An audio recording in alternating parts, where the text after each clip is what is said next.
ይስጥልን እንደምን አላችሁ እንደምን ዋላችሁ እንደምን ከረማችሁላችሁንም ባላችሁበት ሰላሙን ጤናን እንመኝላችኋለን።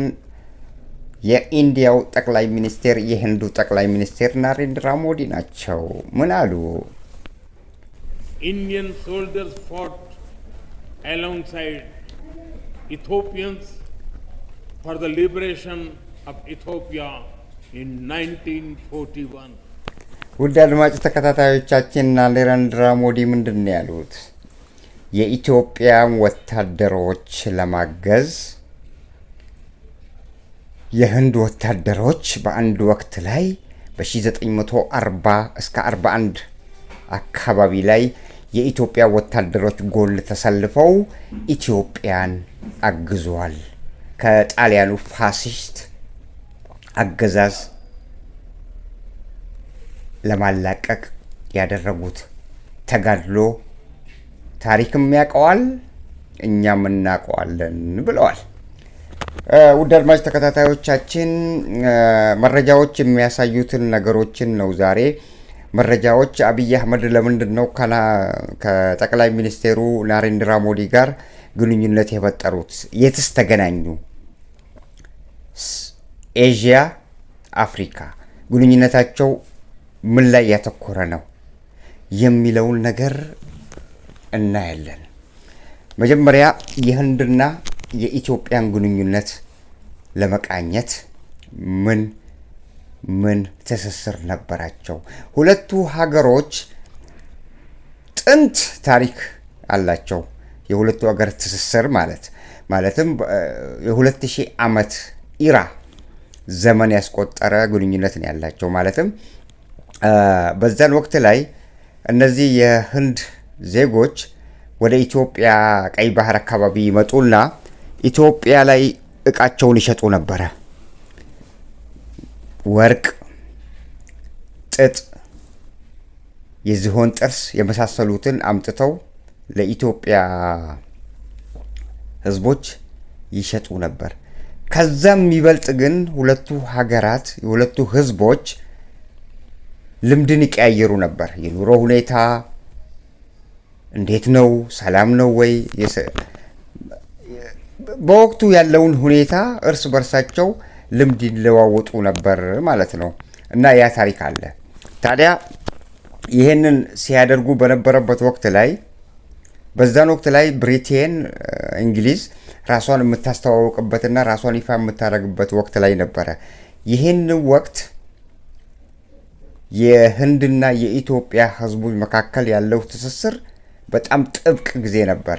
ከአንድ ምዕተ ዓመት ኋላ ደግሞ ጣሊያን ወደ ኢትዮጵያ በቅኝ ግዛት ለመግዛት ኢትዮጵያ ላይ ሰፍሮ ነበር። ኢትዮጵያን ሲወጋት ነበር ማለት ነው። በዛን ወቅት ላይ ሁለቱ ሀገሮች ትስስራቸው በንግድ ላይ የተመሰረተና ልምድ በመለዋወጥ ላይ የተመሰረተው ሁለቱ ሀገሮች ናቸው። መንግስታት ማንም አግዙን ሳይላቸው ነው የህንድ መንግስት በዛን ወቅት ላይ በ1940 እስከ 41 በተደረገ ጦርነት የህንድ ወታደሮች ኢትዮጵያ ጎን ተሰልፈዋል። እንዲሁም የእንግሊዝ ጦርም ተሰልፈዋል። አምስተኛና አራተኛ ክፍለ ጦር የህንድ አራተኛና አምስተኛ ክፍለ ጦር የተባለው ተሰልፈው ኢትዮጵያ በቅኝ ግዛት እንዳትያዝ የራሳቸውን ድርሻ ተወጥተዋል። ስለዚህ በዛን ወቅት ላይ የህንዱ ወታደር አዱሊስ በተባለው አካባቢ ላይ ተራራማ አካባቢ ላይ በጣም ኃይለኛ የሆነ ልምድ ነበራቸው ነው የሚባለው። ምክንያቱም እዛ 1 ዓመት ቆይተዋል። ዛሬስ ጠቅላይ ሚኒስቴር አብይ አህመድ ያ ይደገም እያሉ ነው ወይስ ምንድን ነው? የኢንዲያ ሚዲያዎች፣ ኤዥያ ውስጥ የሚገኙ ሚዲያዎች ስለዚሁ ነገር በዜናቸውና በሚዲያቸው እያስተላለፉ ይገኛሉ። አብይ አህመድ ምንድን ነው የፈለጉት? አብይ አህመድ የፈለጉት ነገር ምንድን ነው? እዚህ ጋር ፕሬዝዳንት ጠቅላይ ሚኒስቴር ናሬንድራ ሞዲም የተናገሩት ነገር አለ፣ የተነፈሱት ነገር አለ። የሁለቱ ሀገር ግንኙነት ከዚህም በላይ ነው ያሉት። በሌላ በኩል ደግሞ መጥተው ምንድን ነው ያሉት ናሬንድራ ሞዲ? ኢትዮጵያን ከኢንዲያ ጋር ለማዋሃድ አንድ ለማድረግ ግንኙነታቸውን ለማጠንከር የሁለትዮሽ ግንኙነታቸውን ስትራቴጂካዊ በሆነ ስልታዊ በሆነ መንገድ ለማጠናከር ዝግጁ ነን። ኢትዮጵያ ዲሞክራሲን የምታከብር ሀገር ናት። አያውቁም፣ ሽማግሌው እኮ አያውቁም። ኢትዮጵያ ዲሞክራሲን የምታከብር ሀገር ናት። ኢትዮጵያ በዲሞክራሲ ውስጥ ልምምዷን እያደረገች ያለች ሀገር ስለሆነች ምስኪን ሀገርም በመሆኗ ህንድ ደግሞ እንደዚህ አይነት ሀገሮችን መጀመሪያም የጥንት ታሪክ ያላቸው ሁለቱን ሀገራት ይበልጥ ለማጠንከር ፍላጎት እንዳላት ገልጸዋል። አላወቁም ሽማግሌው በኢትዮጵያ ውስጥ ምን አይነት ትርምስ እንዳለ ወይ ተገንዝበው ላይሆን ይችላል፣ ወይ ደግሞ በሌላ አይነት ዘዴ ነግሯቸው ይሆናል። አንድ መንግስትን ያሳምናል። በለዚህ አይነት ዘዴ ምንም ጦርነት የለም ዝም ብለው ነው የሚያወሩት ትንሽ ናቸው ምናምን ነገር እየተባለ ሊሆን ይችላል። አለበለዚያ ደግሞ ውጥረት ውስጥ ነኝ ለማለትም ሊሆን ይችላል።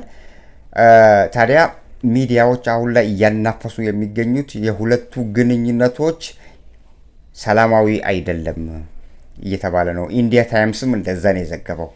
በኢንዲያ ታይምስ ዘገባ መሰረት ናሬንድራ ሞዲ አብይ አህመድ አሁን ባለበት ሁኔታ ብጥብጥ፣ ሁከት፣ ጦርነት በየአካባቢው ረሃብ፣ መፈናቀል እንደዚህ አይነት ችግሮች ኢትዮጵያ ላይ ተሰራፍቶ ባለበት ሁኔታ ናሬንድራ ሞዲን ወደ ሀገራቸው መጋበዝ እና ናሬንድራ ሞዲ ደግሞ ስትራቴጂካዊ የሆነ ማለት ስልታዊ የሆነ ግንኙነት እንፈጥራለን ብሎ መናገራቸው፣ ስለ ቅድም የተናገሩት ታሪክ መናገራቸው ሁለቱ ሀገሮች ለወታደራዊ ልውውጥ ወይ ደግሞ ወታደራዊ ግንኙነት ለመፍጠር የሚያደርጉት ግንኙነት ነው እየተባለ ነው። እና ሰውየው ልምዱ ነው እንደዚህ አይነት ነገሮችን መስራት ልምዱ ነው። መጀመሪያ በእንትን ላይ ሞክሮ አይቶታል። በትግራይ ክልል ላይ የራሱን ክልል ለመውጋት ነው ያንን ኃይል የሚጠቀመው። የውጭ ኃይሎችን ይወዳል። የራሱን ክልል የራሱን ህዝብ ከራሱ ህዝብ ጋር ከዛ በዘለለ ደግሞ ኢትዮጵያና ኤርትራ መካከል ያለው የሻከረው ግንኙነት ወደ ጦርነት ሊያመራ ይችላል ተብሎ እየተጠበቀም ነው። ስጋት አለ። ማን እንደሚከፍተው በየትኛው በኩል ኤርትራ እንደሆነች አትከፍተውም። ከኢትዮጵያ በኩል ይከፈታል ተብሎ ስጋት አለ። ኢትዮጵያ ደግሞ አሁን ባለችበት ሁኔታ ላይ ከፋኖ ሚሊሻዎች ጋር የምታደርጋቸው ጦርነቶች፣ ከኦሮሞ ነጻነት ሰራዊት ጋር የምታደርጋቸው ጦርነቶች በርካታ ወታደሮቿ መንምነዋል። በትግራይ ወቅት ላይ በመቶ ሺዎች የሚቆጠሩ ወታደሮች ተረፍርፈዋል።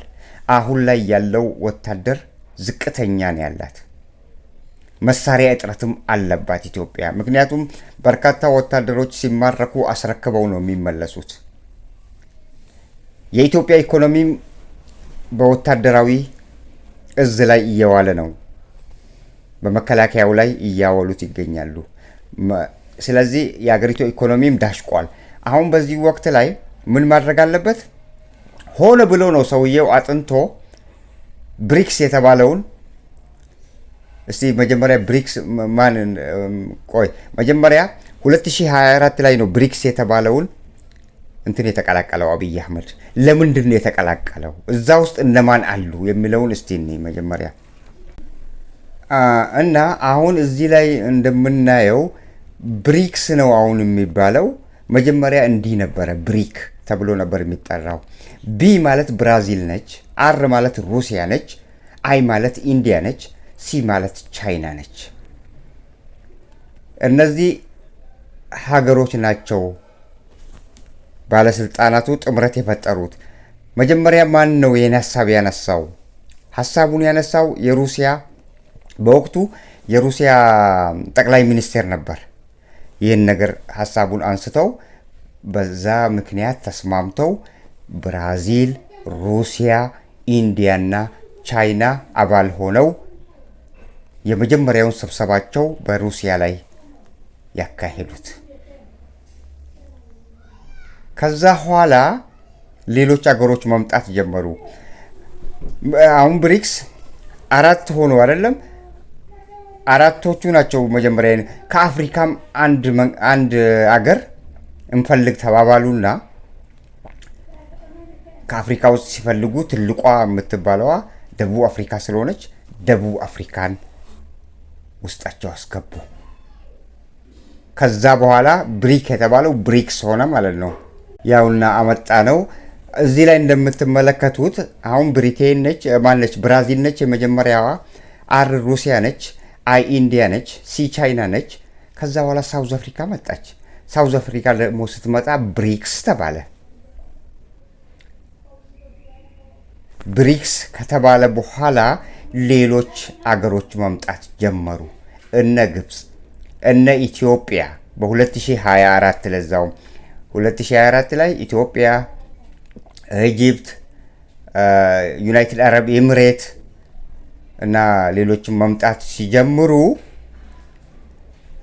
ስሙንም ቀየረ እና ብሪክስ ፕላስ በመባል አሁን ብሪክስ የሚባለው ድርጅት የተቋቋመው ድርጅት ብሪክስ ፕላስ ሆኗል በአሁኑ ወቅት ላይ እና በእንደዚህ አይነት ሁኔታ የተመሰረተና በራሳቸው እነዚህ የኤዥያ ሀገሮች የመሰረቱት ኤዥያ እና ኢንዲያ ኤዥያ ነች፣ ቻይና፣ ከዛ ብራዚልን አስገቡ። በዚህ ሁኔታ የተመሰረተ ድርጅት ነው። ይሄ ድርጅቱ ውስጥ በ2009 ህንድ ቼርማን ሆነች። አሁን ከአብይ አህመድ ጋር የተገናኙት ደግሞ ሳውዝ አፍሪካ ላይ ባላቸው ስብሰባ ላይ ነው። አብይ አህመድም ተቀላቅለዋል። እዛ ነው ናሬንድራ ሞዲን ያገኛቸው። ናሬንድራ ሞዲ እንዴት ነው ወደ ኢትዮጵያ ሊጎበኙስ የቻሉት?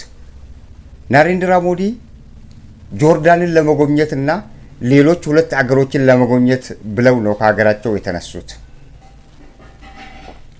ልክ ጆርዳንን እንደጎበኙ መጀመሪያ ብሪክስ ነው ሳውዝ አፍሪካ ላይ ከአብይ አህመድ ጋር ተገናኝተው አብይ አህመድ እዛ እባክዎትን እኛ እንደዚህ አይነት ታሪኮች አለን፣ ኢትዮጵያና ህንድ ማለት በጣም የጠበቀ ግንኙነት ነው ያላቸው፣ ስለዚህ እባክዎን እኛ ሀገር እንድትመጡ ብለው ነው የጋበዟቸው። የዛን ጊዜ ኢትዮጵያ እውነትም ከኛ ጋር የጠበቀ ግንኙነት እንዳላት አምኜበት ነው አክብሬ የመጣሁት ብለው ነው የተናገሩት። እሺ ከተባለ ጆርዳንን ከጎበኙ በኋላ በአስቸኳይ አውሮፕላን፣ በጣም የሚገርመው ነገር በአስቸኳይ አውሮፕላን ከጆርዳን ወደ ኢትዮጵያ ነው የተጓዙት።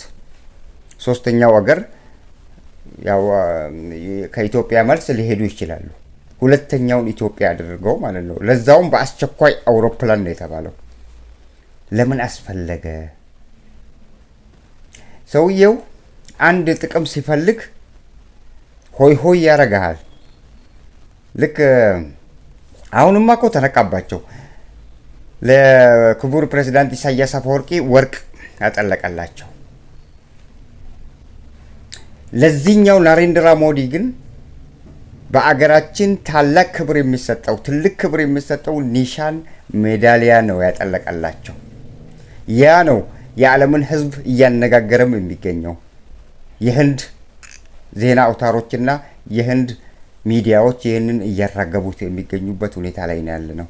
ለምንድን ነው ይሄ ነገር? ለጥሩ አይደለም። ጥሩ ጎኑ እንዳለ ሆኖ የብሪክስ አባላት መሆናቸው እንዳለም ሆኖ ለምንድን ነው ታዲያ ናሬንድራ ሞዲ ከዚህ ቀደም እንዲህ አይነት ሽልማት ተሸልመው አያውቁም? ለምንድን ነው ሽልማቱ የተሰጣቸው? ኢትዮጵያ ራሷ አብይ አህመድ ከመጣ ኒሻን ሲሸልሙ የመጀመሪያቸው ነው። ለምንድን ነው ኒሻንን የመሰለ ኒሻን የሚሸለመው? ሁላችንም እንደምናውቀው ጀብዱ ለሰራ ማለት ከአንድ ሀገር ጋር ያላችሁ ግንኙነት በጣም የተሳሰረና የተረዳዳችሁ በጦርነት የሚሆን በተለያዩ አጋጣሚዎች በጣም የተረዳዳችሁና የቅርብ ጊዜ ታሪካችሁ ያ ከሆነ ዛሬ ላይ ሽልማቱ ግን የዛሬ 2000 ዓመት በፊት የተደረገውን ወይ ደግሞ 1000 ዓመት በፊት ከአንድ ምዕተ ዓመት በላይ የተደረገውን ነገር ዛሬ ላይ ለዛን ጊዜ ጀብዱ ለሰሩልን ነው ብሎ ሊሻን መሸለሜት ነው ያለው። ሰውየው ገብቶ አስገብቶ ኋላ ወታደሮችህን ጦር መሳሪያዎችህን እንደለመደው እኔ ደግሞ አለ አንድ ወቅት ላይ ጠቅላይ ሚኒስቴሩ ምን እንደሆነ አንድ ወቅት ላይ እኔ ደግሞ ይሳካልኛል እነዚህ የውጪ አገሮችን መለመንና በልመና ማግኘት ይሳካልኛል በእንደዛ አይነት ሁኔታ ነው የለመደው። ሌላው ደግሞ ብዙ አመታትን ለማስተዳደር እኮ ሰውየው ፍላጎት አለው። በርካታ አመታትን ለማስተዳደር ያንን ለማድረግ ደግሞ የኢትዮጵያ ህገ መንግስትን በአዲስ ለመቀየር የወሰነ ሰው ነው። ለምንድነው ይሄንን ያልከው ልትሉኝም ትችላላችሁ። ምክንያት አለኝ። የኢትዮጵያን ህገ መንግስት ሊቀይርበት ያሰበበት ከዚህ ቀደም ተናግሮ አይሆንም ተብሏል ሲባል እሱ ግን እንዳውም ይብስበታል። አይሆንም ከተባለ ይብስበታል እና ያንን ነገር እያረገው እንደሆነ ደግሞ ጭምጭምታዎች አሉ። ዛሬ ደግሞ ሌላ ማሳያ ልንገራችሁ። ይሄ ቪዲዮ ልክ በቴሌቪዥን ሲተላለፍ ሙሉውን አዳምጠነዋል። የናሬንድራ ሞዲን የፓርላማ ንግግራቸውን በምናዳምጥበት ወቅት ላይ ናሬንድራ ሞዲ ወደ 10ኛው ደቂቃ ይሁን እንደዚህ አካባቢ ላይ የተናገሩት ነገር አለ። የኢትዮጵያ ህገ መንግስት የሚያመሳሰላቸውን ነገር ሲናገሩ የኢትዮጵያ ህገ መንግስት ከህንድ ህገ መንግስት ጋር የሚያመሳሰለው ነገር አለ አሉ። ያንን ከማለታቸው በፊት የኢትዮጵያ ባንዲራንና የህንድን ባንዲራ መዝሙራቸውን አዘማመሩን ሁለቱም ስለ ሀገራቸው ስለ እናት ሀገራቸው የተዜመላቸው ናቸው ያመሳሰላቸዋል ብለው ተናገሩ። እንደገና የኢትዮጵያ ህገ መንግስት ኢትዮጵያ የምትመራበት ህገ መንግስትና የህንድን ህገ መንግስት አወዳድረው ጎን ለጎን አስቀምጠው ሲናገሩ በቴሌቪዥን በተላለፈው ሰምተናል። በቴሌቪዥን በተላለፈው ምንድነው ያሉት? ህንድ በእግዚአብሔር ስም መተዳደሪያ ደንቡ በእግዚአብሔር ስም ይጀምራል። የኢትዮጵያውም ቢሆን በእግዚአብሔር ስም ነው የሚጀምረው። የህንዱ ግን የህንድን አገር ነው እግዚአብሔር ብሎ የህንድን አገር ስም ጠርቶ ነው። የኢትዮጵያው ደግሞ የኢትዮጵያ በእግዚአብሔር ይጀምርና የኢትዮጵያን ህዝብ ነው የሚለው። ስለዚህ ሁለቱም አንድ አይነቶች ናቸው ለማለት ነው። ያኛው የህንድ አገር ነው የሚለው ኔሽን አሰ ኔሽን። ይሄኛው ደግሞ የኢትዮጵያ ህገ መንግስት ደግሞ በእግዚአብሔር ስም ብሎ የኢትዮጵያ ህዝብ ነው የሚለው። ስለዚህ ሁለቱ የሚመሳሰሉበት ነገር አለ ነው ያሉት። ያንን ካሉ ኋላ በቪዲዮ ላይ የለቀቁት እንደ አመላቸው እንደ ልማዳቸው ቆራርጠው ዩቲዩብ ላይ ያስቀምጠውታል። የራሱ የኢትዮጵያ ሚዲያ በጣም የሚያናድድ መነሻው ይታወቅ መድረሻው ይታወቅ ቆራርጠውታል። እንደዛ ካሁን ቀደምም ብዙ አይነት ቪዲዮዎችን ብዙ የራሳቸው የተናገሩትን ሰዎቹ እኮ ሰልፍ ኮንፊደንስ የላቸውም ስንል በስህተት አይደለም፣ ወይ ደግሞ ባለመውደድ አገዛዙን በመጥላት አይደለም። ትክክለኛ ታሪክ ነው። ትክክለኛ ሁሌ ስለምንከታተለውና ስለምናቀው የሚያረጉትን አንዳንድ ጊዜ እንዳውም አፕሎድ ካረጉና ቪዲዮ ከወጣ ኋላ እኛ ካዳመጥነውና ከጨረስን በኋላ ምናልባትም ልንጨርስ አካባቢ ላይ ሊሆን ይችላል ቪዲዮ ቶሎ ይነሳል። 50 ደቂቃ ከሆነ 36 ሆኖ ይመጣል። ያ ይነሳና በተፈጥሮ ዩቲዩብ አንድም ቪዲዮ እየተመለከታችሁ እያለ ያ የጫነው ባለቤት ቢያነሳው እየተመለከተ ያለው ሰው ከዛ ቦታ እስካልወጣ ድረስ መጨረስ ይችላል። ወደ ኋላ ከተመለሰና ግን ደግሜ ፈልገዋለሁ ካለ አያገኘውም።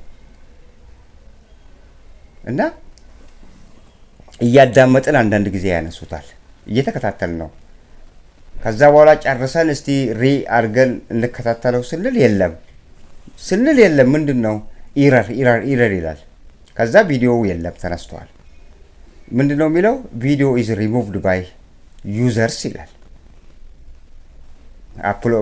አፕሎደሩ ተነስቷል ማለት ነው እንደዛ አይነት ሰልፍ ኮንፊደንስ ስለሌላቸው እንዲህ አይነት ማጭበርበሮችን የተናገሩትን ነገር ለማዋጥ የሚመክሩ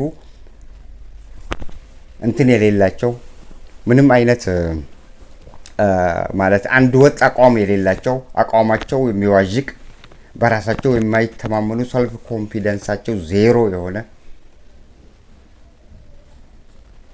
ባለስልጣናት ናቸው የኢትዮጵያ ባለስልጣናት ኢንክሉዲንግ ፕራይም ሚኒስቴሩን ጭምር ፕራይም ሚኒስቴሩማ ዋናው ናቸው አሁን የተናገሩትን ነገር ለማዋጥ ይፈልጋሉ ልክ እንዳልተናገረ ነገር ማለት ነው ለማዋጥ ይፈልጋሉ ስለዚህ የሚያረጉት እያንዳንዱ ቪዲዮን ብትመለከቱና ብታዩት ይዘላል ከአንድ ቦታ ላይ ይዘላል የተቆራረጠ ነው አሁን ጌታቸው ረዳ በአንድ ወቅት ላይ የሆነ የተናገሩት ነገር አለ እዛ ባሌ አካባቢ ሶፍ ዑመር የተናገሩትን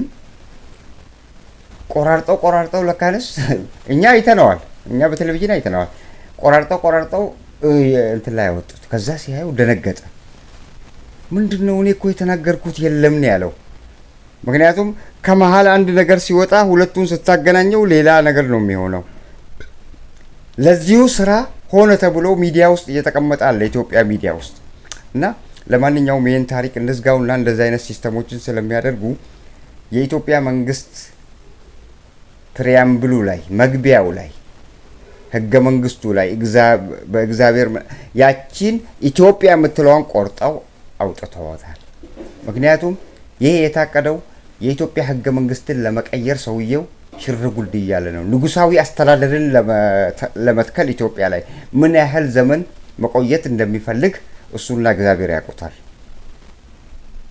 እና ኢትዮጵያ ዳግም ይሄንን ብቻ ይሄንን ምርጫ ይሄንን ጊዜ የፋኖን ጦርነትና ደግሞ እንደሚያልፍ እርግጠኛ ሆኖ ነው የሚናገረው ይሄንን ጦርነት ብቻ ልለፍ እንጂ ከዛ ማድርገውን እኔ ያውቃለሁ I will be the king ንጉስ ነው የሚሆነው ነው አባባላቸው ንግስና ግን የለም ብለናል እኛ ደግሞ ንግስና የለም የኢትዮጵያ ህዝብ የፋኖ የኦሮሚያው የትግራዩ ዝም አይልም ንግስና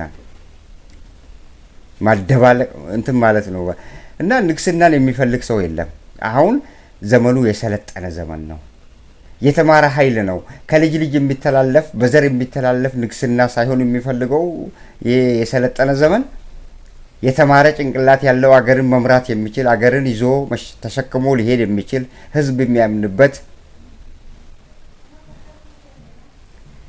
በየትኛውም አካባቢ ላይ ቢሄድ የማያሳፍር አብይ እኮ አዋርዶናል አብይ ያላረገው ነገር አለ እንዴ እሱ እያዋረደንም ይገኛል ቪዲዮ መቆራረጡ ራሱ አሁን ናሬንድራ ሞዲ ኢንዲያ ከሄደ በኋላ እነሱም ያንን ቪዲዮ አስቀምጠውታል 42 የነበረው ወደ 36 ነው እንደዚህ ነው የሆነው አስቀምጠውታል አሁን 46 ነው የነበረው ወደ 36 ተመልሷል 10 ደቂቃው የተገባ ምን በላው እዛ ሲያዩ የነሱ ሚዲያዎችም ይከታተሉታል ያዩታል ለምንድን ነው እንደዚህ የተደረገው ራሳቸው ሰውየው ምን አይነት አጭበርባሪ እንደሆነ ያዩታል ማለት ነው ስለዚህ እንዲህ አይነት ፊልሞችን ስለሚሰራ ስለማይታመን ሰውየው አጭበርባሪ ነው ለእንደዚህ አይነት አሁን የኢንዲያ ታይምስ በዚህ ጉዳይ ላይ ምንድነው ያለው ኢትዮጵያ አሁን የምትፈልገው ለራሷ ውጥረት ውስጥ ያለች ሀገር ነች ጦርነት በየአካባቢው ተንሰራፍቷል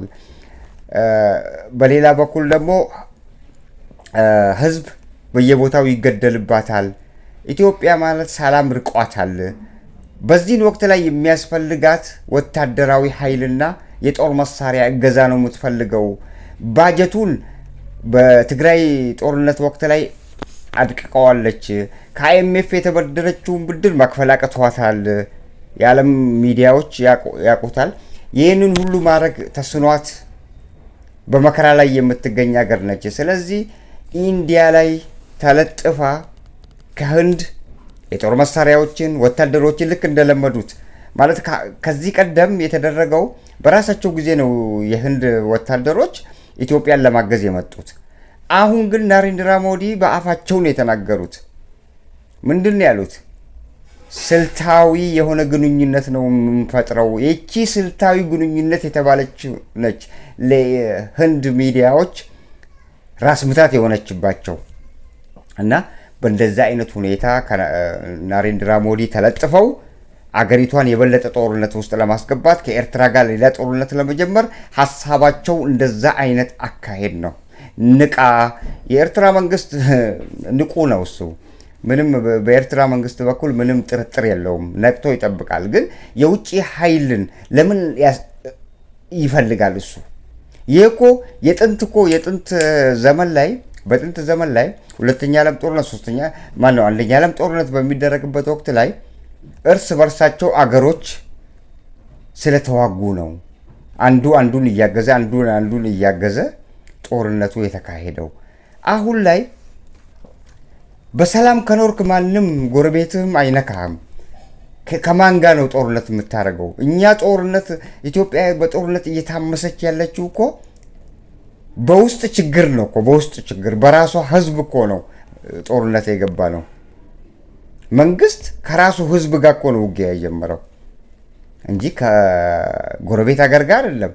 አሁን ደግሞ ወደብን ለአረብ ኤሚሬቶች ያንን ወደብ ለማስገኘት ኤርትራን የግድ መውጋት አለብኝ ብሎ እኮ ቆርጦ ተነስቷል። ሰሞኑን ረገብ ብለዋል። አሁንም ይነሳሉ፣ ጠብቁ እና ከኤርትራ ጋር ውጊያ ለመጀመር ይፈልጋሉ። ምሽግ በድብቅ ማስቆፈር ጀምረዋል። እዚህ አፋር አካባቢ ላይ የአፋርን ህዝብ አስታጥቀዋል። የአፋርን ህዝብ ምንድን ነው ያሉት? ተነሱ፣ ለምን ዝም ትላላችሁ? እዛ ያለው ኤርትራ ወንድማችሁ ነው፣ እዚህ ደግሞ ጅቡቲ ያለው ወንድማችሁ ነው። እናንተ ለምንድን ነው ተነጥላችሁ እዚህ ቁጭ የምትሉት?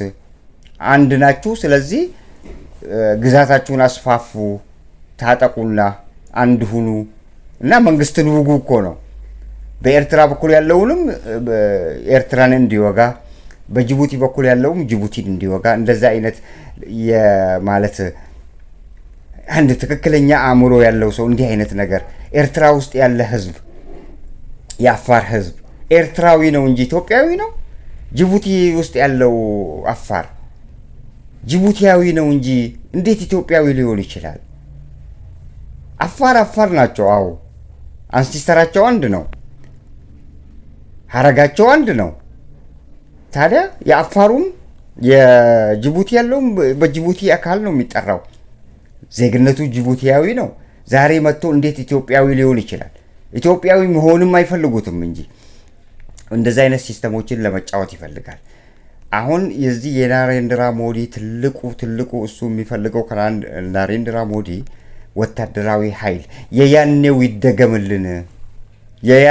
ይደገምልን ባይ ነው። ኖቤል ሽልማት ሸልሞት። በጣም የሚገርመው ነገር ደግሞ በጣም እኮ ይገርማል። ሄዶ እራሱ ነው ከአውሮፕላን ጣቢያው ተቀብሏቸው በመኪና እየነዳ የሚያሳይ ቪዲዮ አለ። በመኪና እየነዳ ወሰዳቸው፣ ቤተ መንግስት ወሰዳቸው፣ ከዛ ደግሞ ፓርክ ወሰዳቸው፣ ከዛ ደግሞ ሳይንስ ዲፓርትመንት የሚባለው እንትን ወሰዳቸውና እንዲጎበኙ ያረጋቸው። ከዛ ፓርላማ ላይ ንግግር እንዲያደርጉ ጋበዛቸው። ይህን ሁሉ ያረገው ጥቅም ስላለው ነው። ጥቅሙ የራሱን ወገን ለመጨፍጨፍና እንደለመደው በድሮንና በዚህ በፈረደበት ስናፐር መሳሪያ ህዝቡን ከመሬት ላይ ለማጥፋት ነው። በሌላ በኩል ደግሞ ከኤርትራ ጋር ሌላ ውጊያ ሊጀምር ነው። ሐሳቡ ረጅም ነው።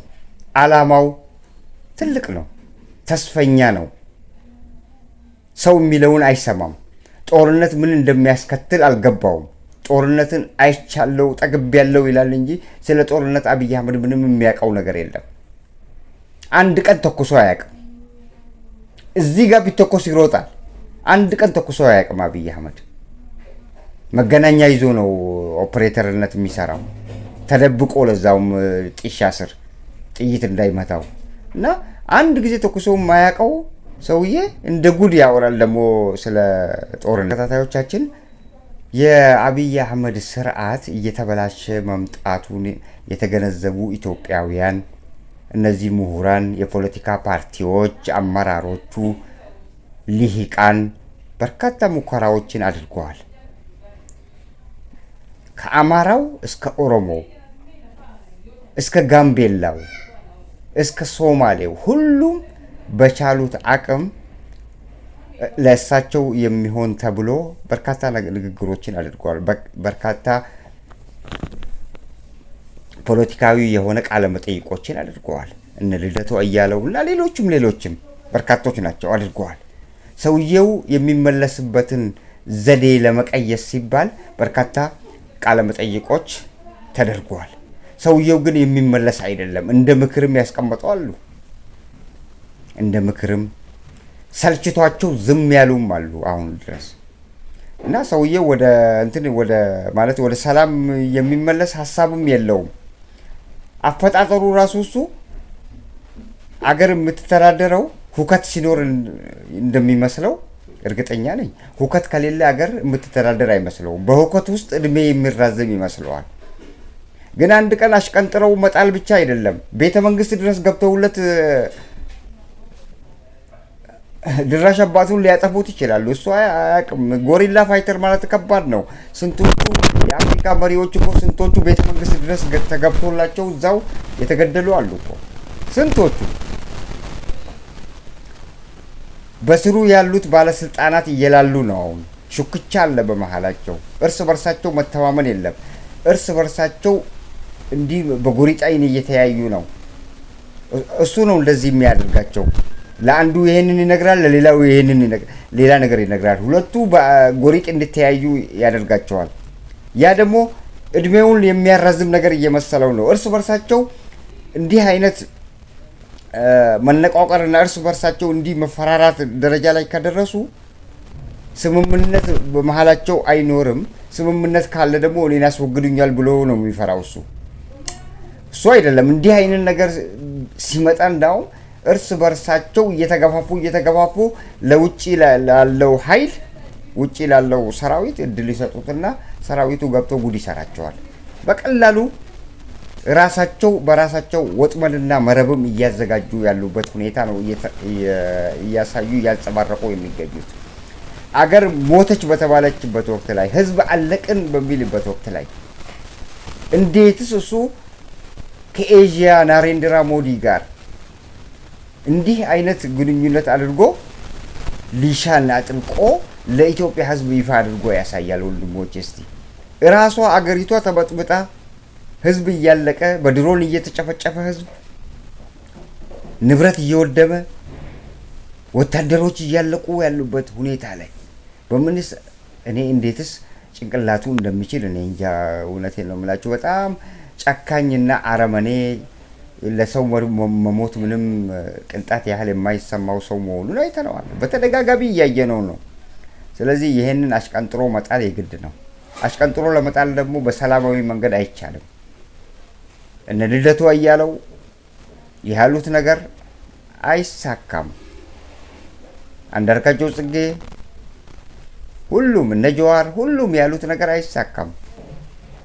የሚሳካው ከፌዴራል መንግስት ኃይሎች ጋር ውጊያ ላይ ያለው ነው የሚያሳካው። ምክንያቱም እንዲህ አይነት አምባገነን መሪዎች ሰላም አይገባቸውም፣ ልመና አይገባቸውም፣ ሽማግሌ አይገባቸውም። መደራደር የሚባል ነገር ከቶም መስማት አይፈልጉም። ምርጫ የሚባል ነገር መስማትም ማድረግም አይፈልጉም። አብይ አህመድ አመጣጣቸው ራሱ አላያችሁም? የመጀመሪያ ምርጫ ይካሄድ በተባለበት ወቅት ላይ ያደረጋቸውን ፊልሞች እነ ልደቱ አያሌውን ማሰር፣ እነ ጀዋር መሐመድን ማሰር፣ መራራ ጉዲናን ብቻ ነው ያላሰረው። ምክንያቱም መራራ ጉዲና በትልቅ ሰውም ናቸው። በደርግ ጊዜም እንደዛው ነበሩ። መለስ ዜና ጊዜም እንደዛው በፓርላማ ውስጥ ሽጣቸውን ገትሮ የሚከራከሩና ከባድ ጥያቄዎችን የሚያነሱ ነበሩ። እነሱ ብቻ ናቸው እርሳቸው ብቻ ነው ያልታሰሩት እንጂ ሌሎቹ ከሀገር ግን መጨረሻ ላይ ራሳቸውን ፈርተው ምን እንደተባሉ እንጃ እስካሁን አልተናገሩትም። ለነፍሳቸው ፈርተው ውጭ ሀገር ነው ያሉት። በአንድም ስርዓት ፈርተው መራራ ጉዲና ወደ ውጭ ሄደው አያውቁም እና ወደ ውጭ ሄደዋል፣ ተሰደዋል።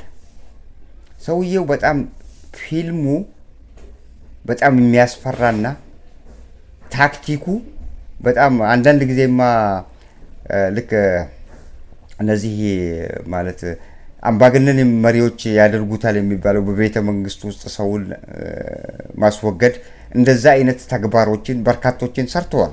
እሱ ተሰርቷል። በቤተ መንግስቱ ሰው የኢትዮጵያ ሕዝብ ያላወቀው ሰው መጨፍጨፍ እሱ ተሰርቷል እና ሌላም ለማድረግ ይፈልጋል፣ ግን አልሳካለት አለ። ለማ መገርሳ ላይ ያደረገው ብዙ ሙከራዎችን አድርጓል ሰውየው። እርቅልና እዚህ ጋር ደግሞ ሌላ ነገር ያወራል። እርቅልና ሰዎችን ለማጃጃል ነው የሚፈልገው። እሱ በሚፈልገው መንገድ ካልመጣህለት እርቁ አይሰራም። የእሱ እርቅ ትጥቁንም ሁሉ ነገር ፈታችሁ እኔ ስራ ሰጣችኋለሁ፣ ሁላችሁም እኔ ላስተዳድራችሁ ባይ ነው። ማን ነው እሺ የሚለው?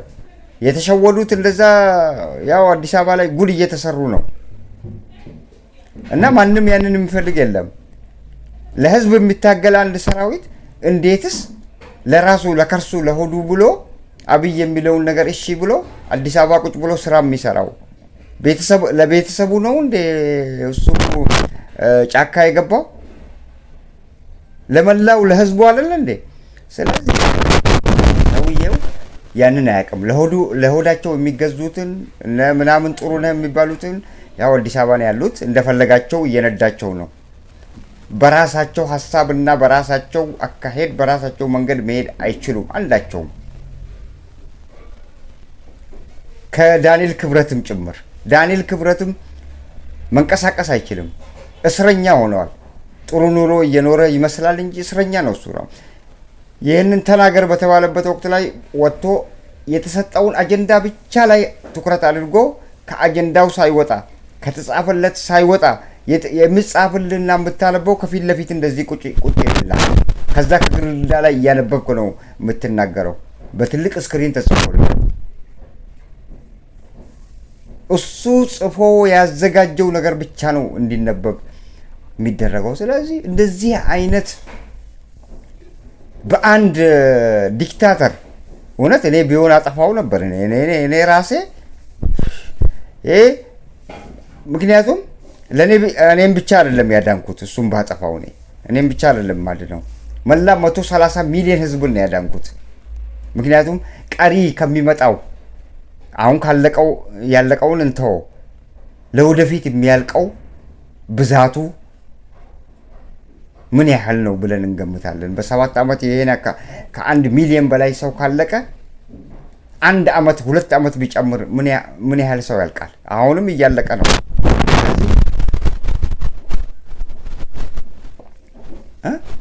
እሱን አስወግደህ የፈለገው ነገር ይምጣብህ። እሱን አስወግደህ አንተም እንትኑ ድሉ ከገጠመ መሞት ነው። ምን ችግር አለው? 130 ሚሊዮን ህዝብ ያድናል። ስለዚህ ሰውየው እንደዛ የሚያደርገው ሰው እስካልተገኘ ድረስ አሊያ ደግሞ እነዚህ በውጊያ ላይ ያሉት ጠንክረው የማይሰሩና ለስለስ ያለ አካሄድ የሚያሳዩ ከሆነ ሰውየው ኢትዮጵያን ምድረ በዳ ለማድረግ ቆርጦ የተነሳ ነው። ስለዚህ ከዚህ ምድረ በዳ ከምንሆን እናቶቻችን እዛ ነው ያሉት፣ አባቶቻችን እዛ ነው ያሉት፣ ወንድሞቻችን እህቶቻችን እንዳለ የዘር ሐረጋችን እዛ ነው ያለው። ከውጪ ሀገር እኛ ያለን የወለድናቸው ልጆች እንጂ ምንም ነገር የለንም። የዘር ሐረጋችን ትልቁ ያለው እዛ ነው። ለነሱ ብለን ነው ዛሬ እዚህ ሚዲያ ላይ ወተንም የምንናገረው። እሱ ግን እናት የለው፣ አባቱን አስወግደዋል። ሚስቱና ልጆቹ በፈለጉ ሰዓት የፈለጉት ሀገር ነው የሚኖሩት። ዱባይ ምን የመሰለ ቤት ተሰርቶላቸዋል፣ ወርቅ ተከማችቶላቸዋል። እድሜ ልካቸውን የሚበሉ በልተው የማይጨርሱ በርካታ በቢሊዮኖች የሚቆጠሩ ዶላሮች ተከምሮላቸዋል። ዩናይትድ አረብ ኤምሬት ባንክ በስማቸው ገብቶላቸዋል። እነሱ ከኢትዮጵያ ሕዝብ ቢለዩም ጥሩ ኑሮ ይኖራሉ። ኮሎኔል መንግስቱ ኃይለማርያም ምንድን ነው የሆኑት? ኮሎኔል መንግስቱ ኃይለማርያም በሰላም እየኖሩ ነው። እድሜያቸው ተጫጫናቸው እንጂ እርጅና ተጫጫናቸው እንጂ በሰላም እየኖሩ አይደለም። ስለዚህ እንዲህ አይነት ፊልም ነው ሰውየው የሚፈልገው። ያንንም ለራሱ ሁሉንም ነገር አዘጋጅተዋል። ምስኪኑ የኢትዮጵያ ሕዝብ ግን ምድረ በዳ ካረገው በኋላ የዘር ሀረጋችንን ጨርሶ የኛ መጮህና የኛ ከዚህ መናገር ምን ትርጉም አለው? ስለዚህ ጠንክረው መስራት አለባቸው። ጫካ ውስጥ የሚገኙት ያለ ጠንክረው መስራት አለባቸው በአራቱም አቅጣጫ። አለበለዚያ ሰውየው ንቅንቅ አይልም። ያኔ በትግራይ ወቅት ላይ ወደ ላሊበላ የት አካባቢ ነው? እዚህ ጫፍ አዲስ አበባ አካባቢ ሊደርሱ ሲሉ ነው የተመለሱት። የዛን ጊዜ ምን እንዳለ አልሰማንም። ጨንቆኛል ብሎ ለሴትዮዋ ለዛች ጠፋኝ ለተባለችዋ ደውሎ ጨንቆኛል፣ ምን ላድርግ፣ እንቅልፍ አልተኛውም ብሎ ሲማጸናት ነበር። አይዞ ትለዋለች። ያኔ እነሱ ቢገፉበት ኖሮ ለቆ ይሄድ ነበር። አሁንም እንደዛ አይነት ኃይል ነው እሱ የሚያሻው። በአራቱም አቅጣጫ ሁሉም ተባብሮ አማራው፣ ኦሮሞው፣ ትግሬው፣ ጉራጌው ተባብሮ ካላስወገደው በስተቀር ቀስ በቀስ እናት አባቶቻችንን እህት ወንድሞቻችንን ድራሽ አባታቸውን አጥፍቶ ምድረ በዳ ያረጋታል ኢትዮጵያን። አንድ መሰረተ ድንጋይ ያልጣለ ሰውዬ፣ አንድ ክሊኒክ ያልገነባ ሰውዬ ትምህርት ቤቶችን፣